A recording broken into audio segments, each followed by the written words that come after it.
We have helped over 200 service-based businesses streamline their processes with integrations, and I couldn't have done any of this without Zapier. And in this video, I want to provide a full tutorial on how to use Zapier for your business. By the way, if you'd like us to help you automate, integrate, streamline your business, check out the link below. We would love to help. Now, as you can see here, I am logged into a Zapier account. Now, this may seem very overwhelming. The likelihood is you're on a Zapier free trial. Do not worry, do not fear. I'm going to walk you through everything. Okay, so the first thing that we're going to want to do is go to the left hand side here, and we've got this menu option. Now, the first thing we need to do is connect our apps. So our apps are the different platforms that we use within our business.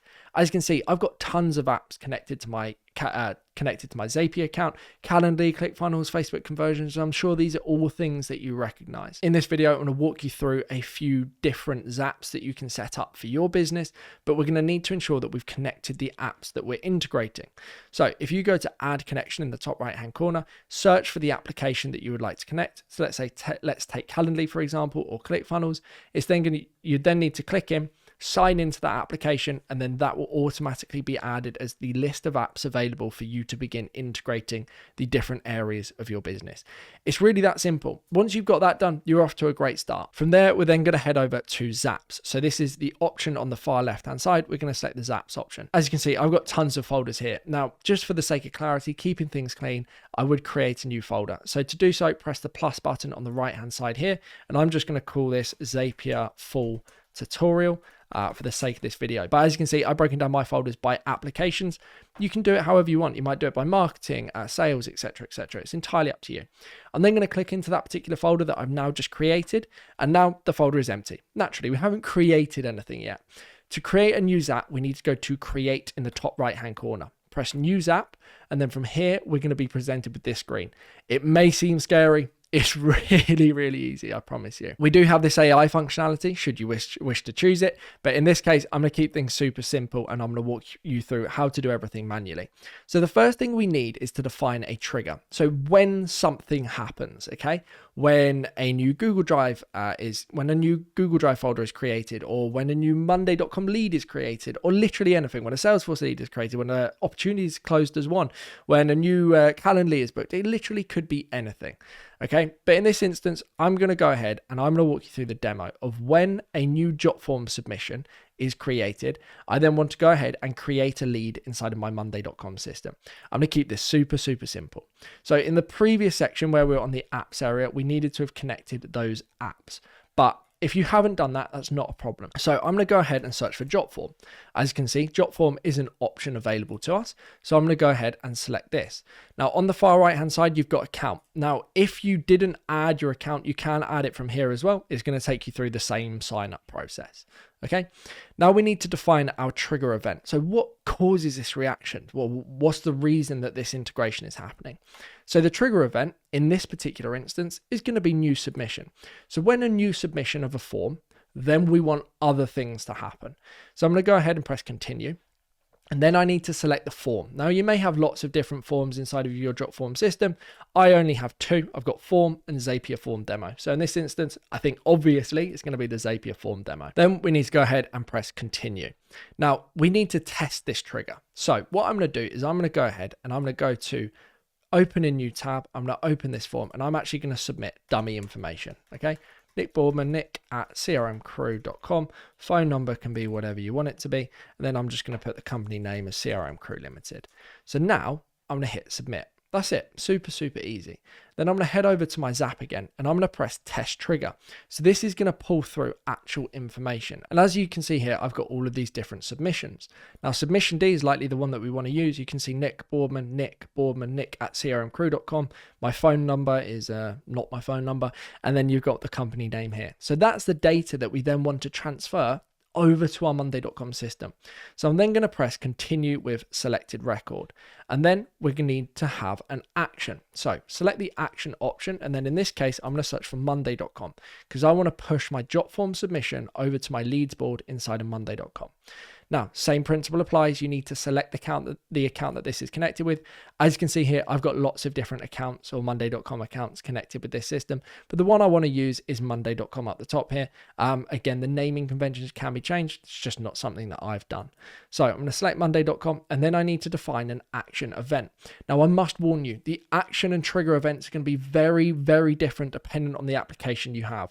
Obviously, the Jotform trigger event is going to be very different to something from Monday.com or Salesforce or HubSpot. The trigger events will look very different, but generally they follow the same consensus or the same themes, but the naming and the way they're set up is always going to be different. So in this instance, it's create item. So when a new lead is submitted via the Jotform form, I want to create item. Okay, item is essentially a record if you're not familiar with the naming convention. This could work for Monday.com, Airtable, Trello, Asana, Salesforce, HubSpot, you name it, this functionality would work. So I'm then going to go ahead and press continue. And now I need to configure the integration. So the board ID in this instance is going to be leads. If you can't find it, you can search it. And as you can see, I'm on my leads board here and there's no information available. So I'm going to go ahead and select leads, and then I need to define group ID. Now, you don't necessarily need to do this. Where there's an asterisk, it means that this is required. You must populate this information, but everything else can actually be left if you want it to. Item name is obviously the record name. So in Salesforce, it'd be record name or full name for the lead. In this instance, what I want to do is go ahead and press the plus button on the right-hand side. And this is where we're able to pull data from the trigger over to the action. So if I press the plus button on the right-hand side, you'll see here we have this drop-down menu, and all of the information that I submitted on the form is now readily available to me. So I've got answers, full name, first name, last name. In this instance, what I'm going to do is select first name, then I'm going to hit spacebar, and then I'm going to hit last name. So that's now going to populate the name from Jotform over to Monday.com as the record name.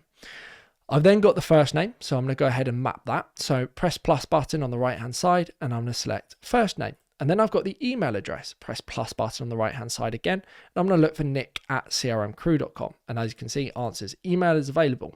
Then I have phone number. Now, phone number may be a bit weird because of the weird phone number that I provided. And then we have company name, okay? And then I can go ahead and select company name, which is CRM Crew Limited. Now, you may be wondering, why did it say answers, phone number, and then in gray it has the actual digits? Don't worry about that. Just the gray digits are what's going to push over to the actual system, whether it be Monday, Trello, HubSpot, you name it. So what I'm going to go ahead and do is I'm going to press continue. And then I strongly recommend going ahead and pressing test step. So we need to make sure that this is working, so there are no issues. What will happen is it will say an item was sent to Monday.com or a record was created in Salesforce. And if there are issues, you'll get a warning in red. Trust me, you'll know about it to let you know that there was an issue. Now I'm going to head over to my leads board inside of Monday.com. As you can see here, a new record has been created. Name, first name, email, phone, company. Awesome. Fantastic. So that's working. So now all I need to do is press the publish button. Or if I want something else to then happen, I could add another step in the process. For example, let's say I want to send myself an SMS notification. So I might then want to be notified that a new lead has been submitted, and I want it via phone, just so I can call them instantly, I can jump on it.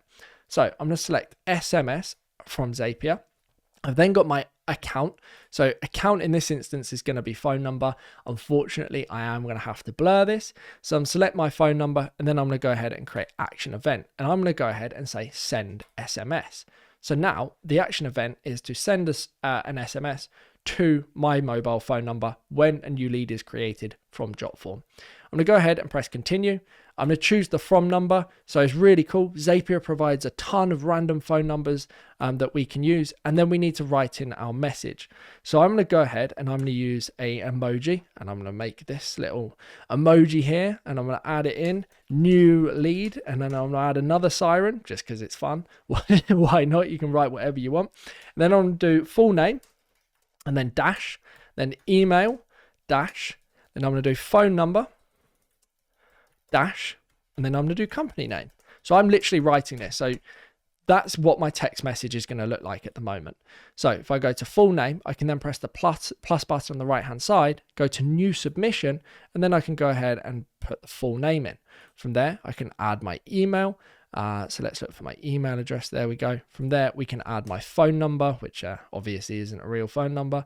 And then I can go ahead and add the company name as well. So CRM Crew Limited. And that's it. That's done. So now I can go ahead and press continue. And I'm going to test this step as well. Now, let me get my phone number. Not my phone number, my phone. As you can see, I've literally just gone ahead and received a new lead. I don't know if that is visible, if there's much of a reflection, but I've just received the test to come through, and it's come through here. So now I'm saying every time there's a drop form submission, it's going to create a record in monday.com and then send me a notification. And then all I need to do is press the publish button in the bottom right-hand corner. And now that's it. My Zap is live. The one thing that I would recommend doing is just changing the name. So typically I do the naming convention as steps. Drop form, submission to monday.com to SMS, and then hit enter. And now let's go ahead and test this step. So if I go and close this down and go to my Zapier demo form again, I'm going to open it in a new tab.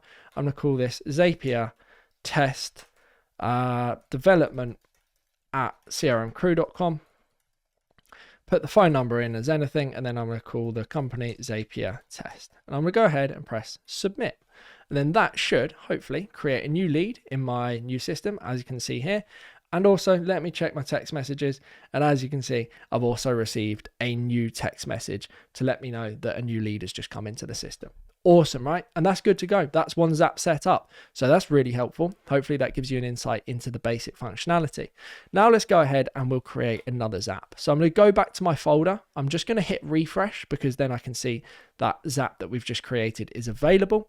And I'm going to add a new one. So now in this instance, what I want to happen is if I go to my leads board and my deals board, if I go to my monday.com system and I go to my deals board, what I want to happen is when the stage is equal to 1. So this could be for HubSpot, monday.com, Salesforce, Close.io, literally any CRM system. When the status is closed as 1, I want to create a new folder in my Google Drive of the client name. Okay, really, really easy. Now, the reason being, obviously the use case is now they've become a client, we need a folder to store client related information. So I'm going to go to my Zapier system again. I'm going to go to create in the top right hand corner. I'm going to go to new Zap. And then in this instance, the trigger is actually going to be monday.com. So I'm going to search monday.com, hit that as an option.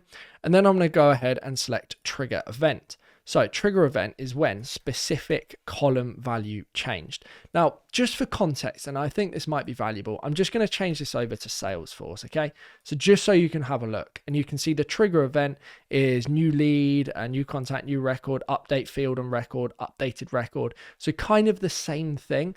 Just bear in mind that the naming convention is slightly different. So in this instance, it would be when updated record. So when something is updated on a record or updated field on record. So triggers when a field of your choosing, i.e. email address or status, is updated on any record specified in a Salesforce system.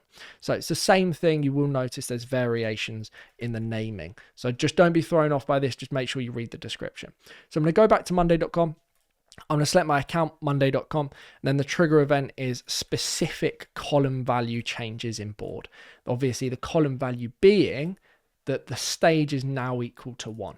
So then I'm going to go ahead and press continue. I want to configure this, so I need to select the board that it's associated with. So if it was Salesforce, I'd need to select the object, or HubSpot, I'd need to select the object. I'm going to go ahead and select deals, and then I'm going to go ahead and select the column that is the trigger. And in this instance, it's stage. Then I'm going to go ahead and press continue. Now, I may not have any data. So what I'll go to do is go to my monday.com system. I'm going to change this stage to proposal. And then I'm going to go ahead and press test trigger. Now, obviously, we don't necessarily want that to be our trigger, but as you can see, we do need it to pull the information across. So I've got here, we've got a deal stage. That's event deal stage. We're looking for deal stage is equal to proposal. Now I'm going to go ahead and press continue with selected record. Now, the issue is at the moment, that is going to trigger every single time the status changes, and the status will change many times throughout the sales process and won't necessarily always change to 1. So what we need to do is add what's called a filter. So I'm going to go ahead and add a filter by Zapier. And what I want to say is only continue when, and then I'm going to just search for a proposal, deal stage, and then exactly matches. Then I'm going to go over to deals and I'm going to just make sure it's 1, and then exactly matches 1. Then I'm going to go ahead and press continue. Now I can test this step if I would like to, which I have done. And you can see that it wouldn't go through to the next step of the process because the deal stage is equal to proposal. And then I'm going to go ahead and press continue. And then in this instance, I want to create a new folder in my Google Drive. Really, really easy. If you haven't connected your Google Drive to Zapier, you can do it on the right hand side here, or you can do it in the apps area like I showed you at the start of the video. And then my action event, if I go here, is going to be to create a folder. So lots of different options. Again, you can test this to the cows come home. In this instance, it's going to be create folder. Okay, I'm going to go ahead and press continue. Now I've prepared a system demo folder inside of my Google Drive system. So what I want to do is I want to write a new folder to be created in the Google Drive folder within my network drive, within the system demo folder. I want a new folder to be created for the client name. So I'm going to go ahead and set the drive. So in this instance, it's going to be the CRM Crew network drive. I then need to select the parent folder. Now in this instance, I've only got system demo and then there's nothing beyond that. But if there is a path, let's say within CRM Crew as an example, I can then path to different things such as Zoom recordings, operations, sales and marketing. And I can actually define exactly where I want it to go. So let's say Zoom recordings. It will work out the path automatically, which is really, really clever. But in this instance, like I said, it's just going to be the system demo. And then we've got the folder name. So the folder name, we're going to define by the plus button on the right-hand side here. And it's based on the specific column value changing. And in this instance, I want the name of the folder to be the name of the deal. And the name of the deal in this instance is CRM Crew-Nick Boardman, as you can clearly see here. So I'm going to go ahead and select post name, which is essentially record name. And I'm going to go ahead and press continue, and I'm going to test this step. And there we go. So now what will happen is a new system demo in the system demo folder, a new folder has been created. I'm going to then go back to my Zap and I'm going to go ahead and press publish. And then from here, what I'm going to do is just rename the Zap to say deal 1 or Monday.com deal 1 over to Google Drive folder. There we go. And that's it. So now I can test this. So if I go to my deals here, so actually what I will do is I'm just going to delete the folder that we did have, move it to the bin, just so we're clear. And then I'm going to change the name of this to Zapier full tutorial test. And then I'm going to change the stage to close 1. That will then trigger my Zap to happen. And if I head over to the system demo here, the folder, just going to wait a moment or two. And there you go. Automatically that folder is now created. And I didn't have to do anything. Now we can take this a step further. We then can get the link of the folder, push it back over to Monday.com or send it in as a Slack message or something else. We could get really, really sophisticated with it all. But hopefully this gives you a good idea of how it all works. Now, the final thing that I want to show you is the pricing for Zapier. Now, pricing is slightly confusing. So I'm just going to hit refresh just to make sure we've got both of these. Now, you can make as many Zaps as you want. As many, literally, you can go crazy. Even on the free version, you can have as many as you want. The problem lies in the number of tasks you have, and there are some complexity issues as well. I'm on the Zapier pricing, and there are a few things to take into consideration. We've got free, professional, and team. Now, I would typically recommend just going for the professional version. Multi-step Zaps, unlimited premium apps. So premium apps are things like Salesforce, HubSpot, and a few other bits and pieces. We get webhooks, and we also get some email support. Whether this matters or not, this is typically what I would go for. So if you're in the UK, it's £15.28. If you're in the United States, then it's going to be, and we pay monthly, it's going to be $29.99 USD. So that's to start with. The thing is with Zapier is it's all about the tasks. So if I've got 5 steps in one Zap, that's 5 different tasks. So we need to factor in how many tasks we're going to need to use per month in order to automate, integrate, streamline our business. Now, 10,000 tasks, that might seem like a lot, but if you've got 5 Zaps or Zaps, we've had Zaps with 20 different steps in it. So that's 20 different tasks every time that runs. So this can go down quite quickly, but for the sake of $193 a month, if you've got 10,000 Zaps and you're getting through all of them, I suspect you've probably saved yourself maybe 1 or 2 hires. So I think the return on investment is absolutely enormous. So that's Zapier pricing. Professional is what I would recommend. Start with at the very least with professional, and then just define the number of tasks that you need. And you can change this as you scale your Zapier system and as you build in more automations and integrations. If you would like us to automate, integrate, streamline your business, check out the link below. We would love to help. Thank you ever so much for watching, and I'll see you soon. Goodbye.